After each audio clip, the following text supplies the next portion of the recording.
is a counselor, and she specializes in the integration of faith and psychology, holding a master's of counseling from Denver Seminary and a PhD in religion and psychology from the University of Denver. And she and her family live in Boston. And the reason that I wanted to have Allison on the, I don't know if you call it a show, but I'm just happy to have you guys, have you share with our Think Time group what you do, because it is so exciting and it's so effective. And what has amazed me is the power of the mind, and that's a lot of what we're applying with Think Time. And sometimes when you know just what to change and just where to target your efforts, a lot of results flow from that. And that is a lot of what I love about your process, is that you are very clear in defining some things that can seem vague and hard to grasp at times. And you give people a way of thinking about emotions that can bring healing. And I am in love with this book, and I can't wait for everyone at Think Time to hear more about it. So I'm going to just pass it over to you, and you can take it away. And I'll work on admitting everybody. Okay, great. Well, I'm thrilled to be here. I love what you're doing, Christine, and I think it's such a huge help to people. And so much of our space is overwhelmed. So much of what I do is help people deal with overwhelm, particularly emotional overwhelm. And that's what this method is that I'm going to take you through tonight. So I'm going to give you the quick sort of scratching the surface thumbnail sketch of this 5-step process that we have adapted really for working with overwhelming emotions, overwhelming thoughts. The goal of this 5 steps, we'll get to it, but there are 8 C words: clarity, calm, confident, which are all the things you're trying to get at in your work. Mm-hmm. So go ahead. No, that's exactly right. It's a different angle on what we're doing. You're working with emotional overwhelm. We deal with overwhelm in general, and you have a specific slice of this that it's ineffective to bring old feelings into the new realities. And if they're bogging us down, what do we do with them? How do we move forward and get better results with our time in life? Exactly. Mm-hmm. Yeah, which is exactly, so the perfect lead into, okay, so the first thing I always talk about with, now I'm not able to, I wonder if when you're admitting I cannot, there we go. There we go. All right, so here's what we're going to cover. I want to talk about why we call our approach boundaries for your soul. It has to do with internal boundaries versus external boundaries. I'll get into the map of the soul, the 5 steps, and then I want to save time. People love this part. I'm going to walk you through a guided reflection. It's the mindfulness activity to help you gain clarity about a specific part of your soul that's blocking you or confusing you or leading to overwhelm. The first thing that I want to try to help people understand, most people have a pretty good sense of external boundaries. They have a pretty good sense of this idea of we need to set boundaries with other people, whether it's with our kids, our partners, people who are demanding of us, right? We need to have a sense of how to, at least we know that it's important to maintain our integrity, our health, and our and to sort of have boundaries around our responsibility versus other people's responsibilities. Now that is written about very extensively in a series of books by Dr. Henry Cloud and Dr. John Townsend by the name of Boundaries. If you haven't read it, it's a great book. It's been one of the best-selling books for the last 2 decades. Like if you look at it on Amazon, it's still one of the top 100 selling books. It's just one of those foundational books that talks about the importance of having healthy boundaries in our external world, kind of knowing where I begin and I end. And what we found is that most people kind of grasp that idea. They're like, yes, I want to be able to say no and say yes. And I know I need to do that. But the thing is, what happens to people, even when they know what their priorities are, is they have these internal resistances. They feel guilt. They feel fear. They're afraid that that people have a disposition toward pleasing is a big one. That people won't like me anymore. They feel sad. So sometimes we feel sad about saying no to the things we need to say no to because for whatever reason. Some of these internal resistances are rooted way back in the past. Some of them are just habits we've picked up. Regardless, what we found is that it's really important for people to be mindful of their own internal resistance system boundaries. And that's where our book zooms in on those internal boundaries, those boundaries we need to set with the parts of our own soul that keep us from really living into that clarity and that confidence to carry out the work that we know we want and need to do. Now, our book is an adaptation of it's a model that some people may be familiar with if you've seen the movie Inside Out. It's a Pixar movie. A lot of it was actually based on this model of therapy called internal family systems. It's one of the fastest growing models of therapy out there. We've adapted it. So my background, I specialize in the integration of faith and psychology. My faith is one of a Christian background. So our book is an integration of this model of internal family systems therapy with a Christian background. So if you pick up our book, you will get that sort of Christian overlay. The principles, whether you have that background or not, are still really, really good and exist on a number of levels. The founder of the model has worked with folks from all different faith backgrounds, because what he's found is the core of who we are is essentially wired for wholeness. What happens is we cover up so much of who we are. We pick up all these burdens from childhood, just being existing in the world. We pick up things that kind of cover over who we really were meant to be. And so this is a process of sort of peeling back layers to become an emotionally healthy, a spiritually healthy person, to becoming whole. You'll have to just stop me. I can get really on a roll. So if you have questions, Christine, chime in. And if the participants want to, if you all have a question as you're going, feel free to shoot me write a chat note, and I'll grab it if I see it. Oops, I'm bumping ahead. If I don't grab it while we're doing this portion, I think we'll have time at the end for some questions. So I have here these are some broad definitions. The broader category is this idea of wholeness, and we're zooming in on emotionally healthy or whole people experience a full range of emotions. All these emotions are part of who we are, but here's the kicker: they can regulate these emotions appropriately. So we manage our emotions versus them managing us. And then when you bring in the spiritual components, a spiritually healthy person doesn't deny or suppress these unwanted feelings. The spiritually healthy person invites God, invites into the experience of thought and feeling. So many of us who grew up in church backgrounds or whatever, even in secular backgrounds, some folks have gotten this idea that it's bad to feel anger, or I shouldn't feel anxiety. We have this sense of criticizing ourselves. And so we're really setting forth with this foundation that emotional and spiritual health is having this full range of emotions.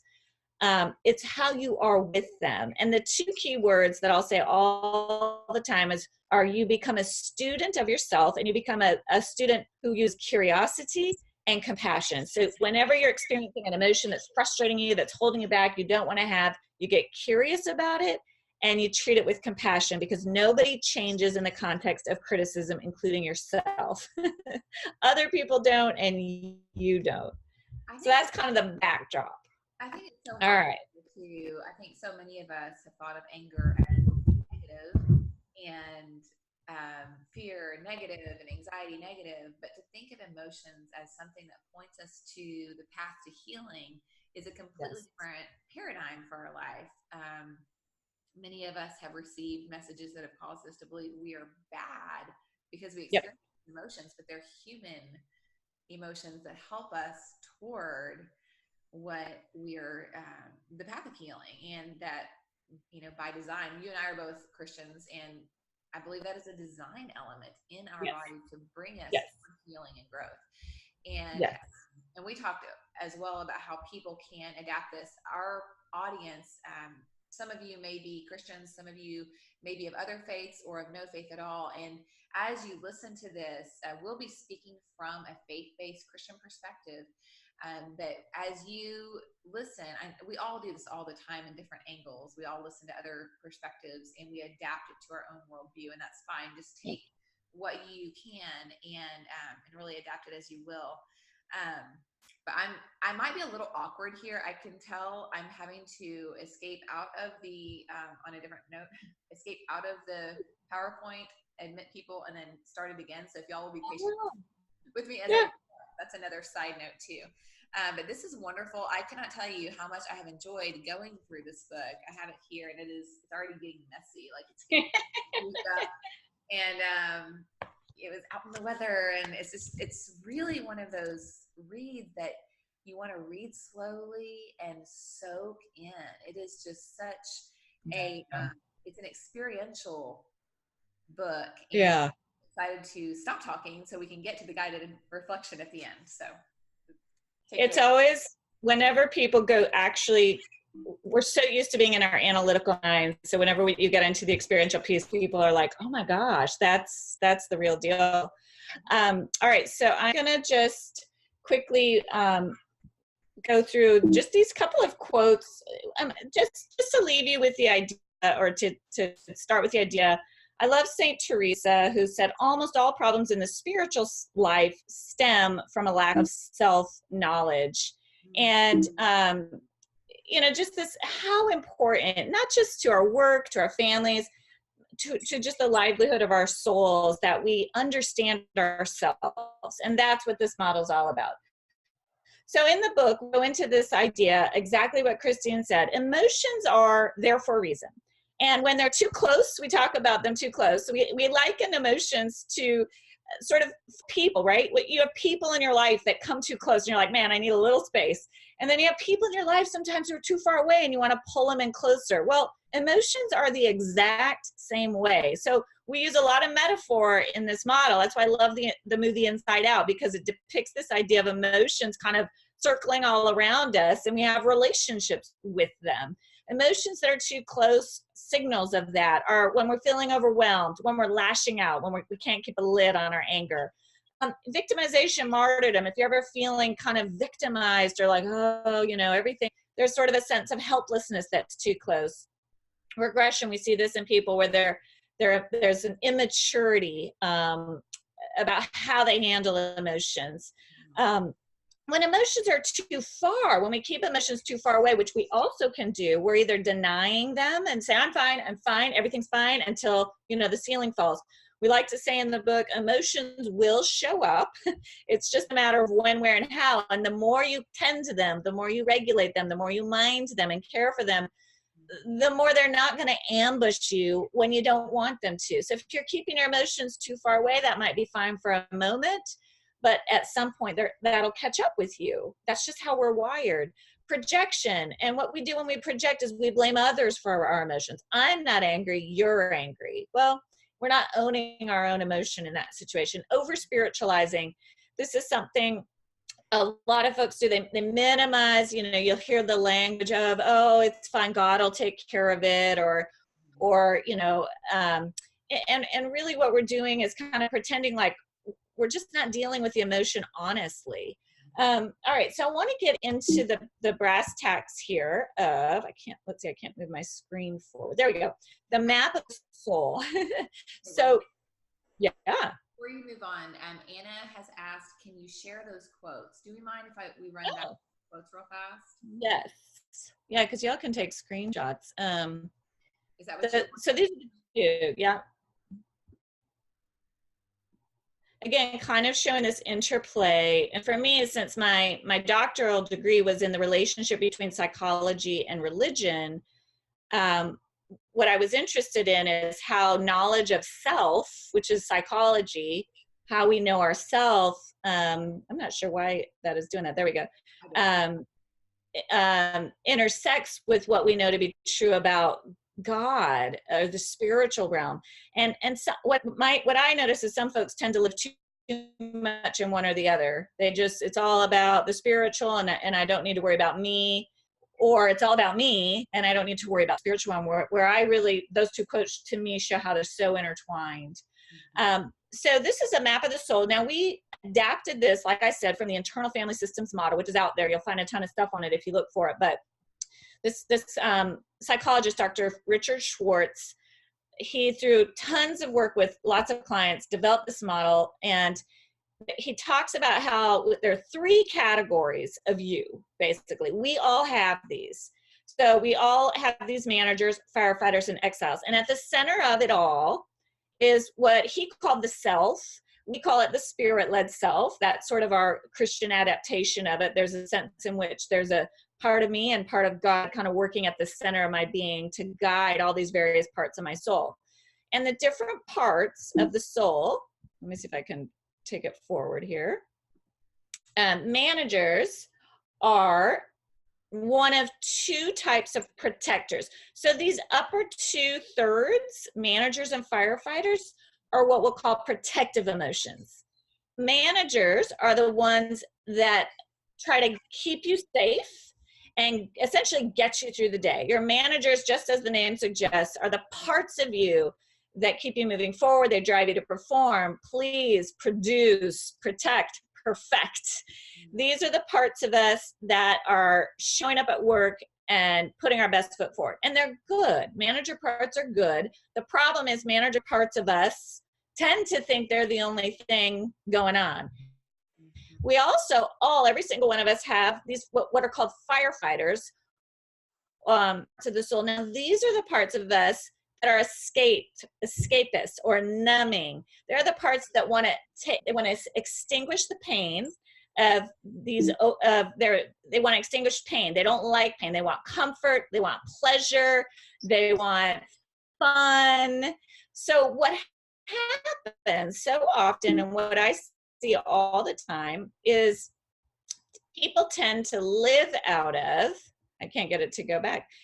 People tend to live out of these upper 2/3. They're either producing or they're checking out. They're numbing. And by numbing, I mean just kind of shutting down all thoughts. So an example would be, so people are living out of these top 2/3. And we're going to get to this bottom third. These are the exiles. These are the vulnerable feelings, the ones we don't want to deal with. But most folks, what I notice, tend to work hard, and then it's kind of like the work hard, play hard, or work hard, escape hard mentality. I'm going to push through the day, and then I'm going to binge watch television for 5 hours. And that's kind of how you make it through. One pushes you forward, one shuts you down. Now, again, I want to say we all need all 3 of these different categories. The problem comes when any one category gets extreme. Now, these exiles, these are the vulnerable parts of your soul. These are the ones that harbor feelings you don't want to face: fear, loneliness, shame, insecurity, self-doubt. I mean, these are things we all feel. I write about these emotions all the time on my blog because I want people to realize we all feel these, and they're not bad. They're bad when they get extreme. They're bad when they're not kept in check. And so wholeness isn't getting rid of these vulnerable feelings. It's keeping them in all 3 of these parts of you in proper balance. So they're called exiles because they're the feelings we want to shove aside. And in fact, they're the ones in many ways we need to tend the most. I just did a blog post this week on loneliness, which no one wants to feel lonely. It's such a painful emotion. But what I want people to understand is the more you keep an eye on your loneliness, notice it, the less it will overtake you, the more you'll be able to manage it. And it's true of any of these vulnerable feelings. So what happens, so here's examples. So the most common protective activities. So again, we say protector because these are the things we do to keep away from our vulnerabilities. Okay. We overanalyze, we people please, we overwork, we control, we perfect, we criticize, and that might mean ourselves just as much as it might mean anyone else. We often, an inner critic is one of our biggest managers, and we worry. And then for firefighters, lashing out, sort of that release of emotion that feels good in the moment but isn't great for anyone in the long run. Entertainment, overspending, overeating, substances, self-harm such as like cutting, when there's real deep pain. The deeper the pain, the deeper the fire, the numbing activity, basically. And then fantasizing, kind of what ifing. And this is something I talk about. So many folks, have dreams or desires or goals, and they kind of fantasize or what if all day long, which is actually sort of it's different than actually setting a goal and working toward it.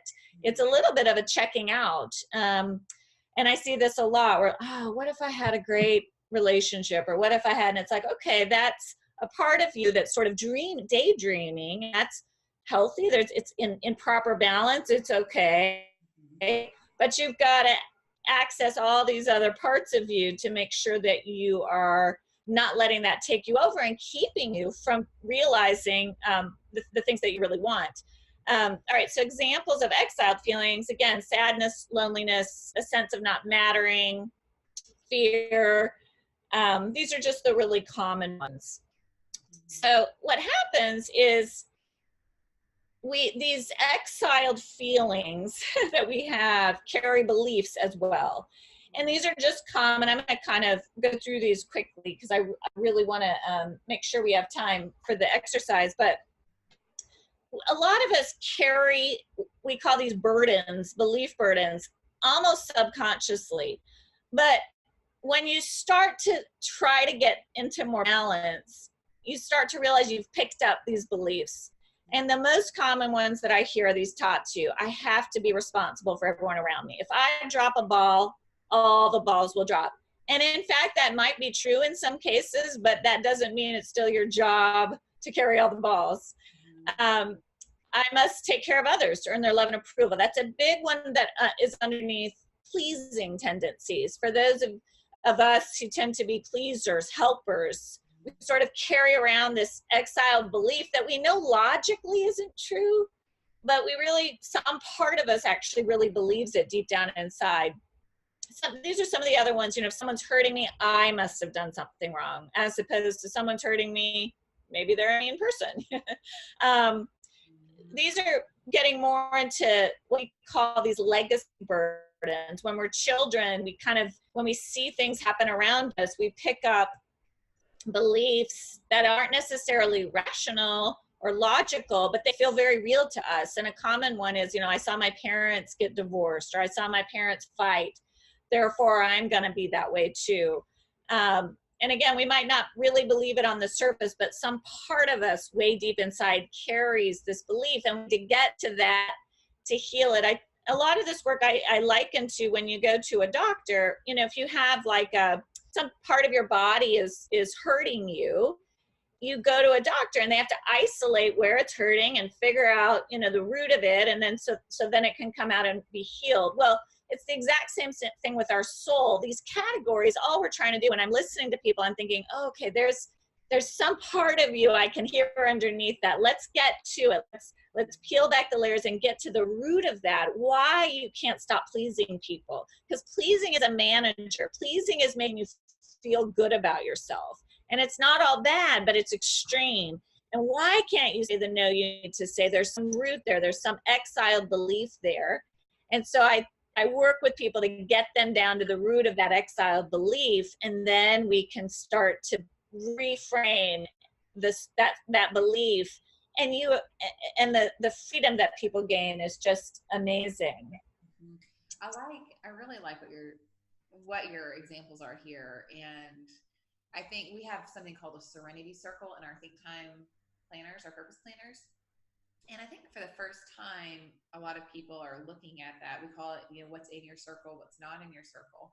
And honestly, almost all of those could be used with your Think Time to tease out these false beliefs too. So I can see these integrating really well, where, I have to be responsible for everyone around me. We're going to write other people's responsibilities on the outside, my responsibilities on the inside. I must take care of others to earn their love and approval. Yeah. What I do is on the inside. Whether someone loves me, I can't control that. And really seeking to remind ourselves of truth I don't know. This is why I like this book. Yeah, it's getting at the root of, what's holding you back, or I love that. The Serenity Circle sounds amazing. So we work on, let's see, there we go.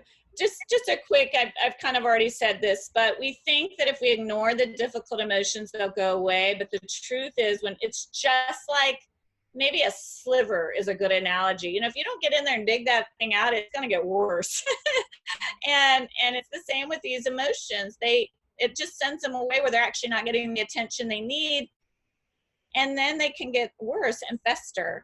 And we write a lot about that in the book. We talk about our own stories. All right, so the good news is that at the center of all this sort of that's going on that we're kind of trying to become more aware of, we have spirit-led self. And we, you know, according to my faith background, as Christine alluded to, I believe we were created by design, and you're created as a deeply beautiful, capable, wonderful human being with qualities that bear the image of God. And when we talk about God, what we're talking about is the essence of all of these qualities: love, joy, peace, patience, kindness, goodness, faithfulness, gentleness, and self-control. All the things any of us, you know, these are sort of universally, boy, if I could be described with all of those qualities, I'd be like, wow, you know.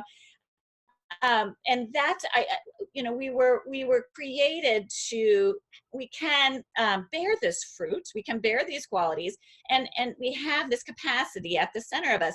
And just as the body was designed to heal itself, so if you cut yourself, your body to some degree knows what to do to heal itself. So can we heal emotionally? Our body when there's really deep wounds, just as when you deal with cancer, you deal with the, you know, when there's deep trauma, you're going to need some intervention. You know, you're not going to be able to do it alone. But even then, with the right ingredients and the right tools, your soul, and by soul, all I mean is the non-physical part of who you are. You know, your mind, your heart, your spirit, the non-physical aspects of you are oriented toward healing. And these are the words that Dick Schwartz came up with that mirror these biblical words. At our core, and believe me on this, at our core, we are capable of calm, clarity, curiosity, compassion, confidence, creativity, courage, connection, peacefulness, playfulness. I love playfulness. It's such a great word to orient on if you're feeling stuck. It gets out creativity and perspective, right? This is the core of who we are. And we know we're in that self-led place. Okay, here's where I really want you. This is where it really starts to kick in. It doesn't mean you don't have the emotion. So let's take anger, for example. If I'm feeling a little frustrated or irritated, you know, with someone, that anger can overtake me and I can just go into it. And we all know that feeling where you just go into the emotion. It sort of becomes you in that moment. The more you do this work, the more you're like, there's the anger, but you're also simultaneously able to access your spirit-led self and observe the anger, get curious about the anger, be compassionate. I get that I'm angry, so you're not criticizing yourself for the anger, but you're doing all of this internally. And believe me, this can become a second language. You can really get to where you can do this. It's like taking a pause or taking a time out for yourself, but you're actually kind of doing some real work, soul work inside, like, okay, there's the anger. I get it. I see it.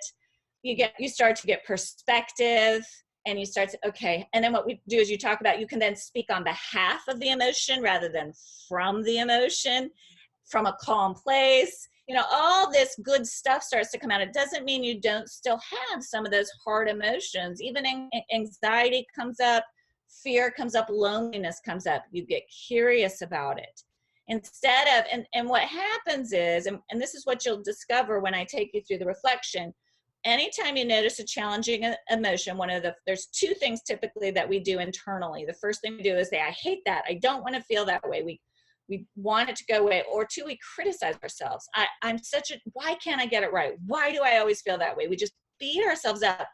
And as you start to notice your own responses to some of your challenging emotions, most people have one of those two responses. And what we're trying to do is it doesn't help. And so what we're trying to do is kind of help that inner critic take a step back and instead get curious about, okay, there's that sadness again. I don't want a sadness, but I need to pay attention to it. Get curious about it, not so that it'll take me over, but actually so that I can tend to it. I can be proactive with it. I can get myself what I need, is the bottom line. Can you review those two typical responses? One was that you criticize yourself for having, why can't I get it right? I'm doing the wrong thing. What was the other one? The other one is we try to will it away. We try to just will it away. I just won't feel that way, or I just won't think that anymore. I'll just shut it down. So we either kind of get mad at ourselves for having it, or we just try to somehow deny it or will it away. Interesting. Okay, cool. Yeah. Instead of just going, oh, and again, we're not trying to get you to dwell on your emotions. It's a paradox.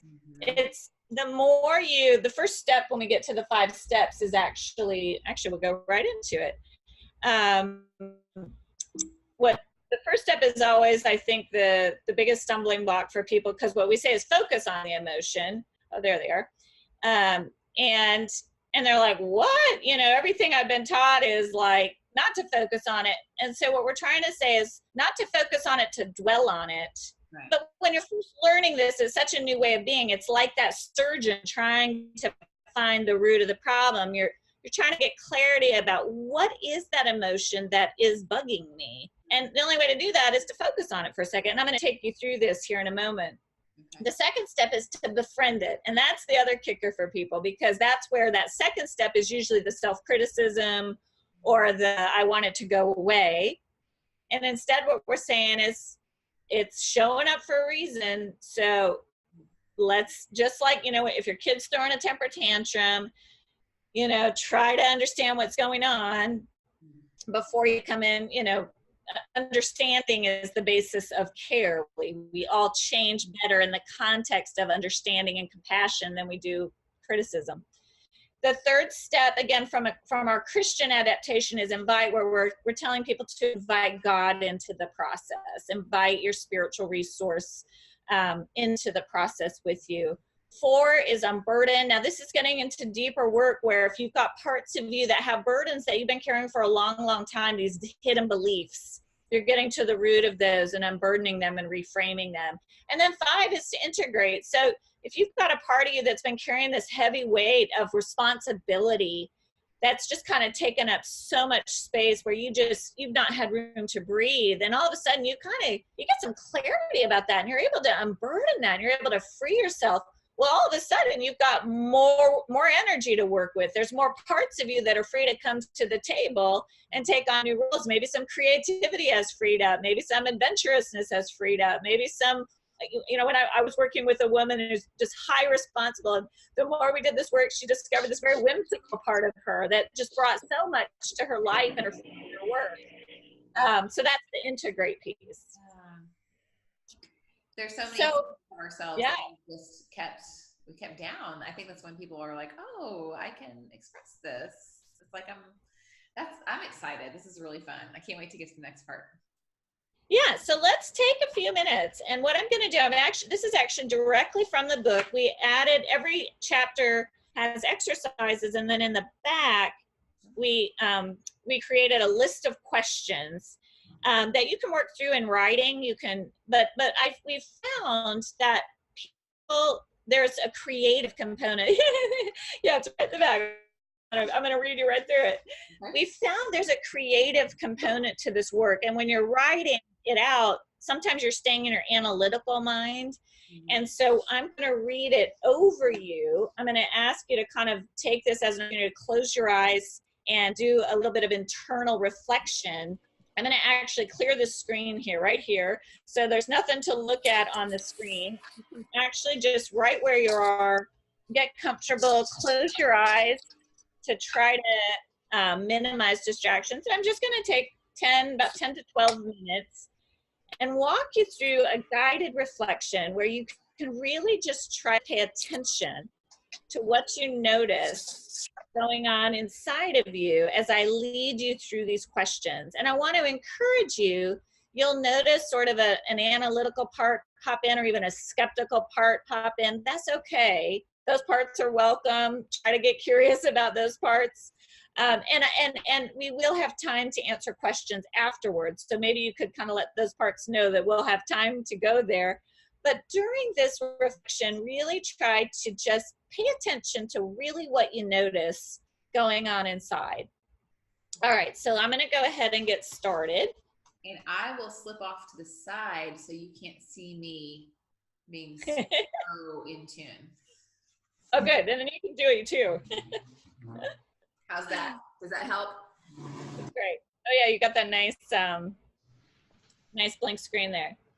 Okay, so just take a minute, like I said, and try to get comfortable where you are. You might want to close your eyes. Just do whatever you need to do to feel comfortable. And I want you to think about a situation recently in which you notice yourself getting sort of emotionally triggered. Maybe you were frustrated with a colleague or a friend or a family member, or maybe you didn't like the way you spoke to someone, or the way you felt after a call with a friend or a colleague. Try to kind of reimagine that scene in your mind's eye and notice what you feel inside. Try to tap into a little bit of what you're feeling inside. And don't pick the most triggering situation ever for this purpose. Pick something, that maybe is bothered you, but is somewhat minor. And I first want you to scan your body and see if you can detect where you notice the feeling physically.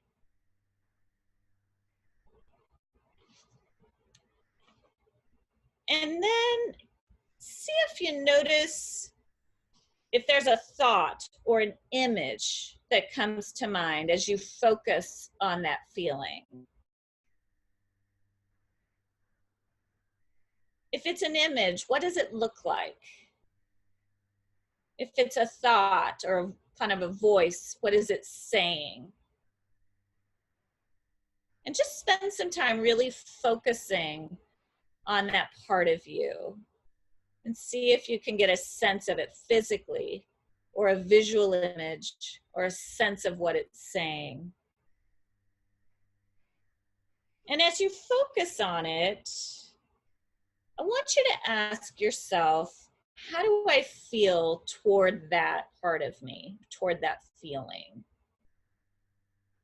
And if you notice anything other than curiosity or compassion, I want you to put your attention on that other part of you that's chiming in. You might notice a sense of inner criticism.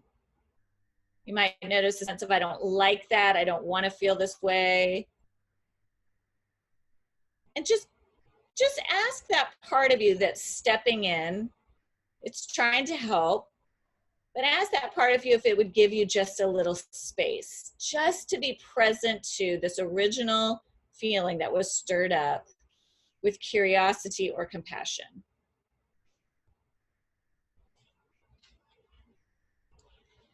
Now return to that original feeling, that original part of you, and see if you can extend compassion to it, or if you can get curious about it. And as you do that, see if there's more that part of you wants you to know.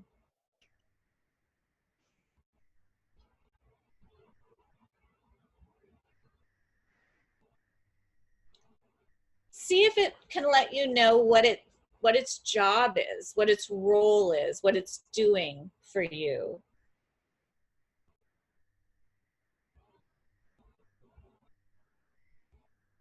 What fears come up if this part of you were to soften a bit and not be so present in your soul?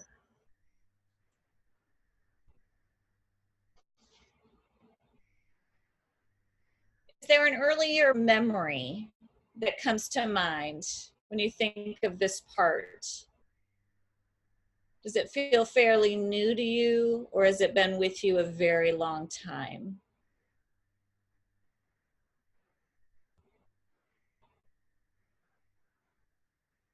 And as you're focusing on this part of you, getting curious and more understanding of it, extend this part of you appreciation and gratitude.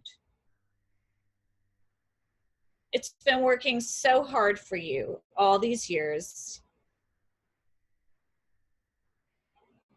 And let it know that you appreciate that it's showing up and letting you get to know more about it. Now check in with this part of you and see what it thinks of, see if it would be willing to let you invite God to be present with it too.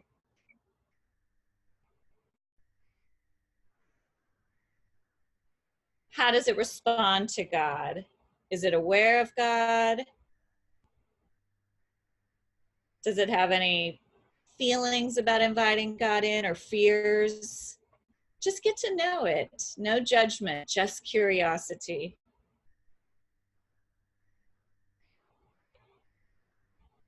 If you have invited God in to be near this part, is there anything it wants to let God know?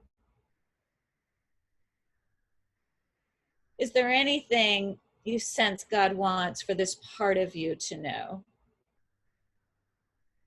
And remember what we talked about before, the quality of God's Spirit, such as peace, love, joy, kindness, patience, goodness, and self-control. If you're sensing anything other than qualities like those, it may be coming from another part of you and not from God.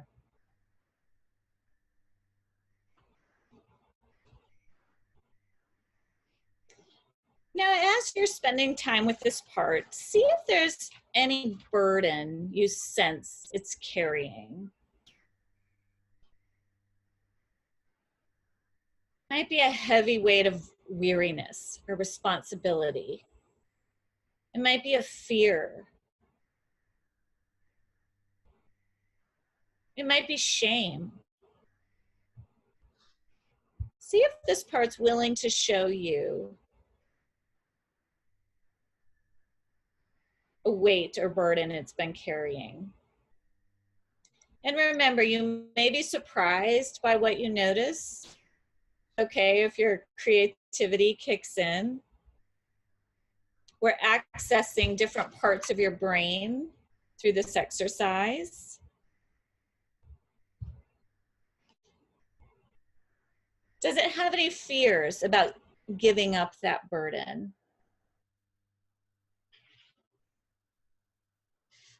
Sometimes these parts of us have been carrying burdens for so long, they just don't know who you'd be without it. And so if you notice anything like that, just reassure this part of you, that's okay. If it is willing to release the burden, see how it might want to do that. It might want to release that burden over to God in exchange for a new quality, such as courage, strength, confidence.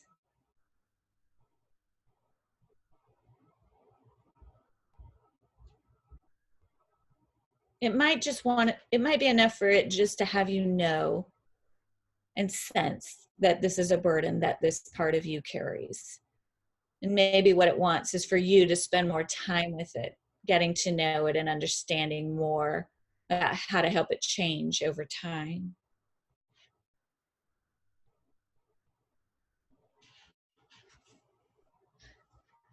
And again, just extending appreciation for this hardworking part of you and anything that it's shown you. I want you to take a moment and just check back in with any part of you that showed up initially that didn't like this particular emotion. Are those parts of you aware of what happened? Did they see you tending to this troubling or troubled part of your soul? Is it willing to soften a bit and trust you that you have what it takes to lead this part of you well?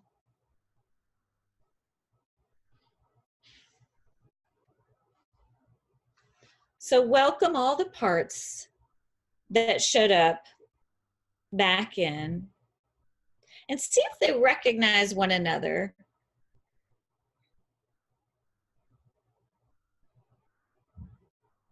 And extend your gratitude to each of these parts that showed up.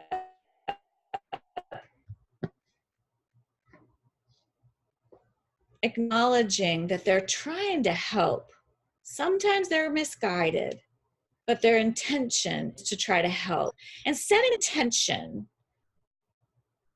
with each part that showed up today, that original one and any part that kind of kicked in that didn't like it, that you'll revisit that part of you in some way, that you'll come back to it, you'll check in with it from this place of curiosity and compassion. And maybe you'll do that tomorrow morning. Maybe you'll do that during your quiet time or during a time of meditation, but that you want to continue to get to know these parts of you and to continue to lead them well. Just set that intention. Building that trust is so important.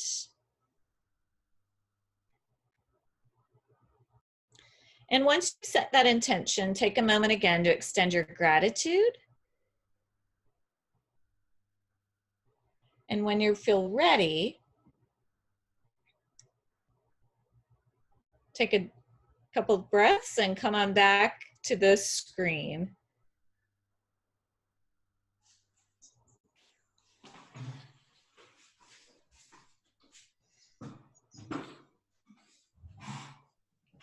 I feel more confident and empowered. Wow. Yeah. I think feelings that are overwhelming make you feel weak, or I respond and, I feel weak when I think of my overwhelming emotions. And I think my big takeaway after doing that was feeling empowered to lead my emotions.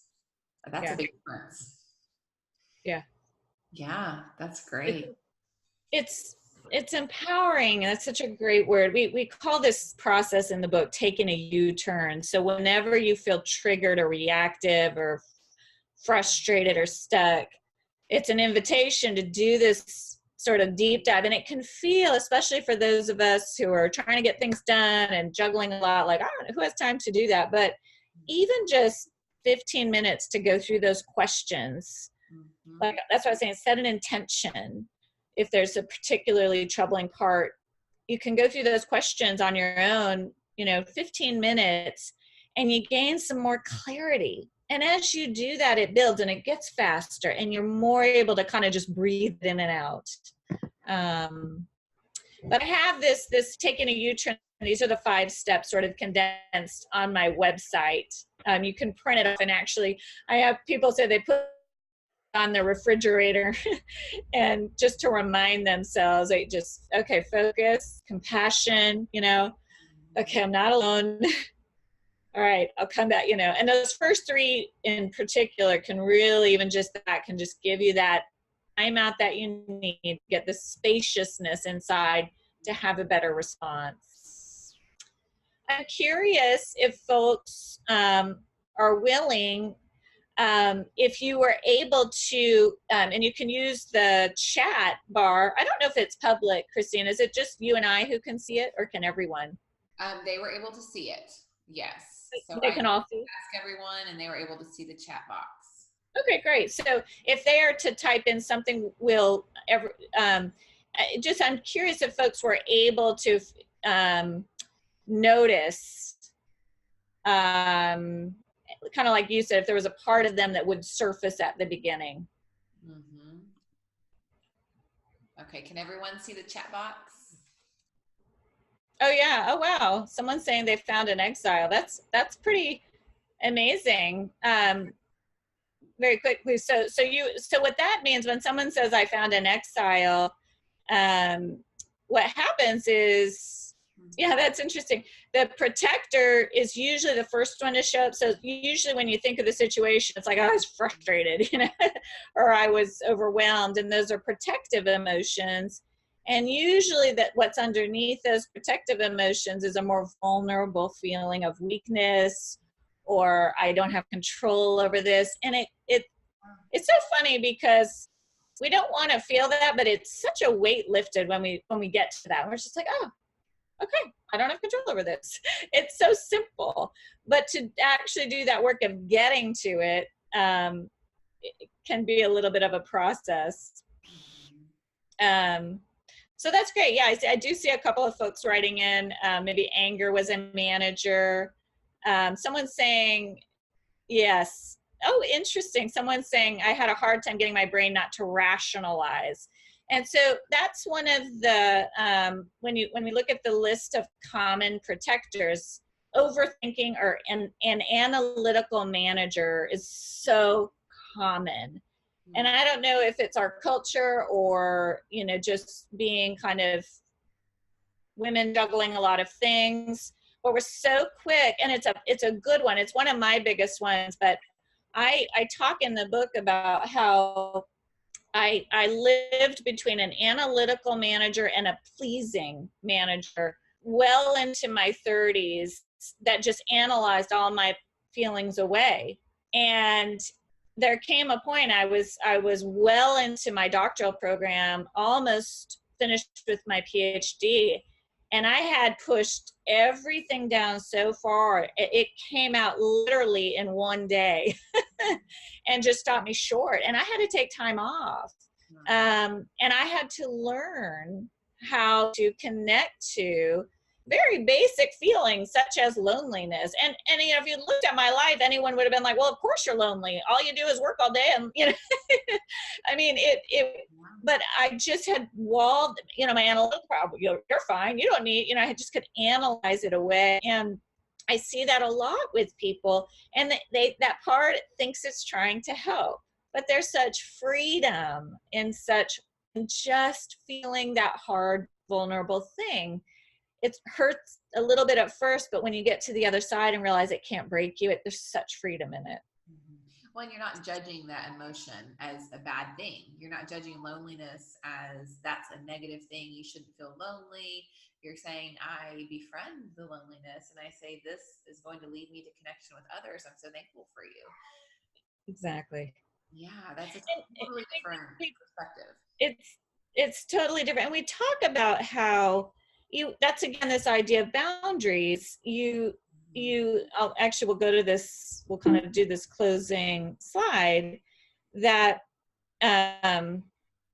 let's see, someone's asking about the unburdening. So I touched on that in the reflection, that sometimes you'll be aware of a burden, and a burden, all we mean by burden is a feeling of weightiness, really, literally, like, I just can't, and if you have the sense of I just can't let that go, or it's just there, that may mean that it needs to be there for you. There's still more work that needs to be done for it to be safe to release that. And it could be because it's related to trauma. It could be because it's just been there a really long time. One of the most common reasons that we stay stuck, or these exiles stay sort of stuck in the past, is because they feel like they've become so much a part of our identity. And change and growth means letting go of certain ways we've taken ourselves to be. I've taken, an example is I've taken myself to be someone that only ever says yes to everybody's needs. So who would I be if all of a sudden I'm someone who can start to say no? If there's decades of that, that's a hard thing. It's not going to happen magically. You're going to have to do some work with that. But this internal work, again, we're building trust internally. We're building attachments between you and the core of who you are with these different emotions. They will start to trust you. But just like with any attachment with a human being, trust takes time. So it takes time to build that trust with yourself. Just in closing here, just some things to remember that, so establishing healthy boundaries within your soul is about getting to know these various aspects of yourself, harmonizing them, meaning bringing them into balance so that they're not extreme, and that's so that you can live out your calling with clarity and confidence, so that I can get down to 3 seconds pretty quickly of there's my manager kicking in, there's my firefighter, I got something hard going on, I can't face it tonight, but I'm gonna. Again, we know how to get ourselves back into balance. And then it starts with getting curious, becoming an observer of your emotions, even the ones you don't like, and extending compassion toward them, even the ones you don't like. Wow. There's a reason they're there. And you can, when you extend compassion toward that part of you, you will discover things about that part of you that you never, realized why it's been showing up that way for you. And I love this Dallas Willard quote that understanding is the basis for care. So as you understand the various parts of your soul, you can care for them, and then you can harness them for good. Again, we're not trying to understand in an enabling way. Oh, this is why I'm always angry, so I'll always just be angry. It's right. I understand it, and now because there's understanding, I can actually start to change it. Well, and I really appreciate the way that you can appreciate each part's efforts. I like the way that, the soul and the spirit, they've always, for millennia, it's hard to define what's inside us, right? But this is a model that helps us to kind of have some definitions that we can understand a little bit more about what's going on. And I like the say thank you to that part that's been working so hard to protect you from these sad feelings. And it, for some of you, you may not be counselors like us, and you may not be comfortable with this talk, and that's okay. But I invite you to try it out. Again, I'm so thankful we did the experiential piece, because this is one of those things where you can, okay, they're saying, can you see the previous screen? Emily is saying that one. So for those of you who are not counselors, and this inner talk and, childhood feelings, all of this is maybe new, but I really welcome you to, hopefully the experiential piece helps you to experience what this is talking about. And I just really appreciate, for me, I really appreciate going through this and having a little bit more clarity on, why sometimes I overreact, or why, like, in just a few days of reading the book and going through the exercises, I feel like I have more clarity than I've had in years. I feel like it has helped me to target things that I had not been able to target in my life, just because it was so clear. And again, the creative visualization, I feel like, is a shortcut to some really great work. Seeing these aspects of our soul in these character-like personal ways. I don't know if I'm making any sense at all, but to me, it seems like it's an incredibly effective tool. So I'm so thankful for you sharing with us.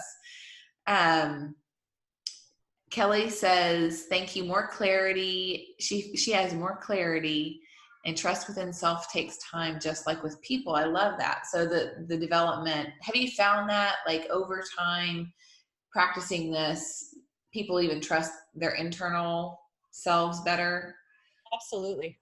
Okay. Well, that's probably the number one thing, is you do start to trust yourself. I can handle my emotions. Mm-hmm. And it does take time. It can take time. The less you've done of that, the longer it'll take. Mm-hmm. It's such a freeing feeling, mm-hmm. to know there's not much, that can, when you know yourself inside and out, and you know, it's pretty freeing. Mhm. That's awesome. So And yeah. they think that self-awareness is one of the highest predictors of success. So I have a success-driven audience. And so this is one of those tools that we can use to be more self-aware and to love others better and to do a better job, not trip ourselves up at the last minute, right? When we're trying to, right? Like you said, like finish our PhD, all of a sudden you have a block, right? Yeah. Yeah, So, exactly. yeah. Exactly. The more we're in balance, the more effective we're going to be. Mm-hmm. So no surprises at the crucial moment, the critical moment. We don't break down and have a leadership crash, basically. Exactly. So yeah, this model is evidence-based for such qualities as burnout, resilience, grit, all those things. This model has been validated as one of the better models, in addition to things like working with trauma, for just that sort of overall sense of wellness, those qualities that we need. So I love it. I can see how it would really directly impact each of those areas. That's awesome. Well, thank you so much for being with us today. Again, the book is Boundaries. How to turn your overwhelming thoughts and feelings into your greatest allies. And it can be found at boundariesforyoursoulbook.com. And then your website, we want to make sure everyone subscribes to your website at AllisonCookPhD.com. Yeah, that's it. Okay. Well, thank you guys so much for joining us. And I will have this replay up and you guys can watch again and just replay through that. I think I'll do it over and over again. I'll go through the guided exercise. I'm so excited about it. So thank you so much. Thank you, Christine. Thank you, everyone. Absolutely. Bye, guys. Thank you. Bye-bye.